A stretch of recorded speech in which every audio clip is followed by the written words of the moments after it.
For the last 3+ years since our split, my son's 6 years, father has been mediocre at best. Lots of drama, and he dipped out for 2 years. I ended up filing for child support in the beginning so that I can get state assistance. I've always worked, and was the breadwinner when we were together. He's rarely paid actively. He's a job skipper, though I don't know if it's to escape child support or just poor work ethic. Either is plausible. The only time I get child support is tax time when they take it from him, and I got his stimulus checks in 2020. Plus, a short period while he worked. He got summoned to court for unpaid CS and didn't show. Now he needs to come up with $1,500 or is under arrest, currently has a warrant. He didn't know. I got a letter and told him to be careful out there. I don't wish him harm. I've done my best to encourage my son's relationship with him. As far as driving back and forth, willingness to share time, or invite him to my son's extracurricular. I never throw unpaid support in his face because I'm independent. I don't need the money, and I make it work. I'm frugal and responsible and not afraid of work. I called child support on his behalf. They say the only way the warrant can be dropped is if I drop child support or lower payments. So she has an argument to bring the attorney, no promises. I thought about it for a few days and said no. He's upset and says the system is against him, black male, and I'm using my privilege, white's female, against him in a white demographic. That I got him in trouble in court and that our son is happy and needs for nothing. His birthday is coming up, and he can't come up with the $1,500. He's throwing in my face the tax and stimulus money I got that he didn't, and saying being in jail helps nobody, that I can drop it for now and reapply so he can get the warrant dropped. I say it's not that easy. It's doing everything all over again in court and reapplying for benefits. I point out that he's happy and needs nothing, because I jump through hoops to make it work. 2 jobs, after school care, sports, etc. I also point out that I paid for and invited him to his birthday party and the activities he's in, and he pays nothing at all. That's all on him being irresponsible and nothing to do with black versus white. I agree jail solves nothing if he loses this new job he's supposed to be starting, but he only sees his kid maybe 2-3 days a month or less. He wants to swoop in when convenient and face zero responsibility or accountability. Just because I don't need the child support doesn't mean I'm not entitled to it, right? Edited. It's $110 a week. I, 20 female. My mother died when I was 11, one day after my birthday to be precise. It was a really hard loss, and I miss her every day since. My father didn't leave much of her belongings since it hurt him too much. Around 1.5 years after she died, he remarried. Long story, but that was a mistake, and they divorced this year. The woman he married hated me. I don't know what it was or why, but she hated me. Whenever we went shopping, she would tell my father not to spend money on me since I am a spoiled brat anyways and don't deserve anything. When I liked or wanted something, she automatically snatched it out of my hands and threw it back on the shelf, telling me it's too good for me, or she would get it for herself. Same with perfume, which triggered me the most eventually, but the actual story is probably the worst of all. When I turned 17, my father sat me down and gave me my mother's jewelry collection. The only thing he kept was her wedding ring, obviously.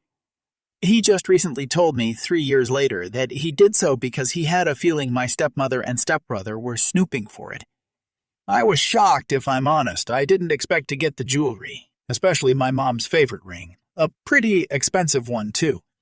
I didn't wear the ring the first few days and hid the box in my wardrobe, trying to cope with the situation since it did make me sad. Bittersweet type of moment. When I finally decided to put the ring on, all hell broke loose. When my stepmother came home from work that day and saw me wearing the ring, she demanded that I tell her why I have it. I simply left the room, not wanting to argue. When my dad came home, she mentioned it while we were sitting at the dinner table, thinking I stole it from my father so he would punish me. He looked at her and told her to drop it. Later in the evening, I heard her yelling and screaming, telling my father that she deserved it more, and that I could go without and shut my bratty spoiled mouth, so he should just demand everything back. I was laughing in my room because that was just ridiculous. My dad then yelled at her to shut her mouth and never demand anything that belonged to my mother or me ever again because I was there first. Seriously, how entitled can you be to demand something like this? I have vacation property that is run by a board and operates like an HOA. We don't call it an HOA, but for all intents and purposes it is. I would love to tell you all of the horror I have experienced at the hands of the board. I refer to them as Satan's spawn, but I am currently suing, so I do need to be careful. But I figure I can share tales that don't directly involve me. On Friday, a board member or caretaker hand-delivered a letter to a resident telling him he had 24 hours to remove a small forklift from the community. It was stuck in the mud, and the caretaker actually spent the afternoon trying to help him dig it out to move it. He wanted to use the backhoe that belongs to the association, but the board vice president said no. That evening, the police were in the neighborhood on an unrelated matter. They stopped and spoke with the man and ran his name. This is not unusual. The place has gone downhill fast recently. The man had a warrant for missing court and was arrested. Saturday, the vice president decided since the man was gone, it would be the perfect opportunity to call a tow company and have them remove the forklift. Since it was still stuck, he happily used the backhoe to pull it for the tow truck driver. Sunday, the arresting officer was back for the original reason he had come the day before. He noticed the forklift was gone. He spoke with a neighbor who witnessed the vice president use the backhoe to pull it onto the road and the tow truck take it away. He took pictures of the ruts showing how it was removed, a statement from the witness who saw what happened and documented that he had seen it the previous evening when the man was arrested. That documentation includes that the vice president was on site and knew that the man had been arrested. He also documented that the vice president would not allow the caretaker to use the backhoe to get it moved the day before, but used it himself to steal it from the property. The guy is going to be mad when he gets out and finds out his forklift is gone, but he will have the officer's report that shows that the vice president trespassed on his property, used the backhoe to remove the forklift, and had it towed. Even though they had given him a letter that said he has 24 hours to remove it, that doesn't give them the right to take it. There are other lots that have equipment sitting on them that have been there for years. There are no bylaws that say you can't have things on your property either.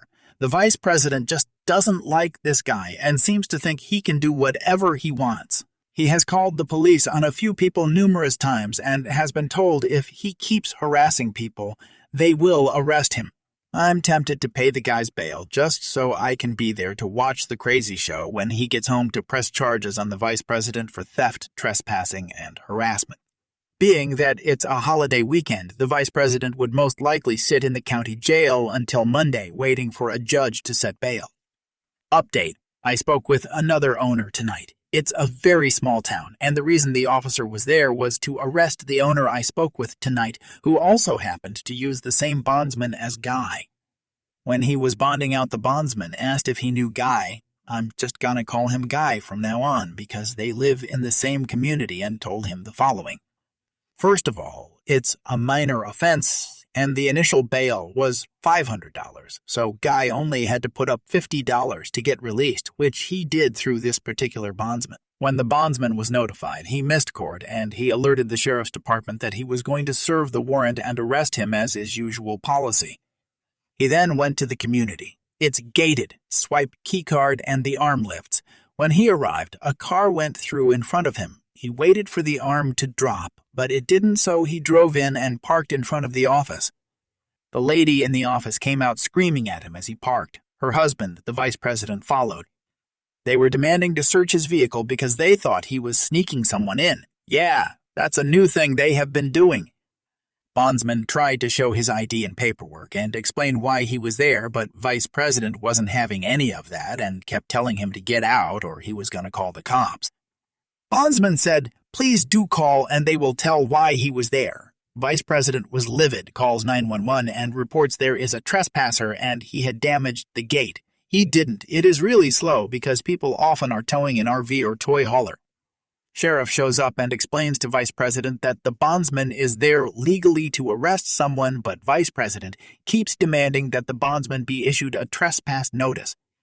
In my state, you have to issue the notice and then the person can be arrested if they come back. This goes back and forth until the sheriff tells bondsman to go get his guy. He will stay with Vice President.